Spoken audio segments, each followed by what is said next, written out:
guys. Ngayon guys, may gagawin tayo na drop hole guys dahil yung ating itong intake fan o supply fan natin guys ay hindi siya gumagana. Nagtitrip siya pag iyon doon sa ating BMS guys. Ngayon ito isa guys, gumagana ito ngayon. Naka-auto siya through BMS. Ngayon ito, hindi siya naka-on. Kaya gagawin natin ngayon, i-trouble natin kung paano dyan. Hindi natin may adjust tayo guys ha. Naka-auto set yan guys. Ngayon, i-try natin sa manual kung gagana ba siya o hindi ba siya nag-trip guys ha. Okay, try natin yun. Select muna natin sa manual guys. Yan.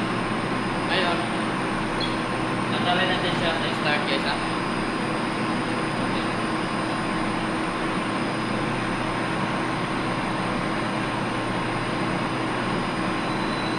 Okay guys, manda na siya guys. Yan. Tingnan na guys ha. Okay. Nasa 50 Hz siya guys. Yan o. Okay guys. 50 Hz. Ngayon, patayin natin siya guys. Hindi siya nag-trip guys ha. O. Patayin ko guys. Okay. Patayin na siya guys. Bumaba na siya. Ngayon, gagawin natin guys. Ipa-set natin sa auto doon sa BMS guys. Kung okay ba siya guys ha. Para malaman natin kung ano talaga dahilan nito guys. Okay. Patayin ko muna guys. Tawagan ko yung kasama ko para i-set niya doon sa BMS. Ipa-auto natin guys. Patayin guys. Ngayon guys, ang gagawin natin guys, bawasan natin siya ng hertz guys. Ganito lang pagbawas ang hertz kaya. Yan, pindutin natin guys. Gawin natin siyang 45 guys. Tingnan natin kung magiging okay ba siya.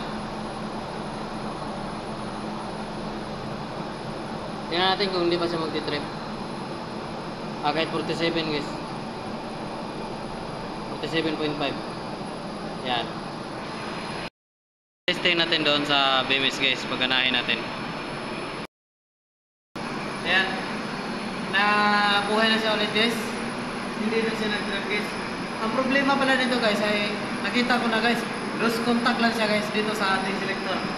Itong selector na ito guys, yung wire dito sa loob. Ayan. Okay guys.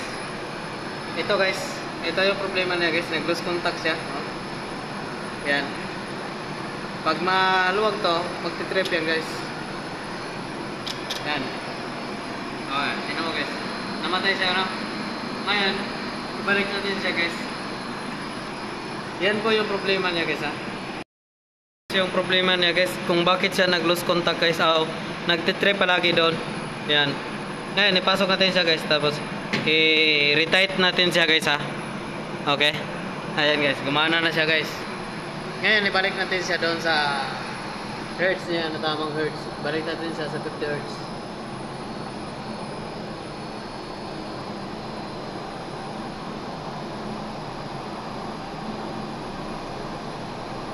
Okay guys, naka 50 hertz siya guys.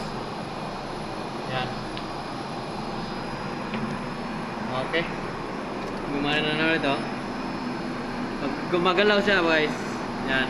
Kailangan natin higpitan na yun guys. Manghirap muna tayo ng stalls. Okay guys. Hanggang dito lang guys. Maraming salamat.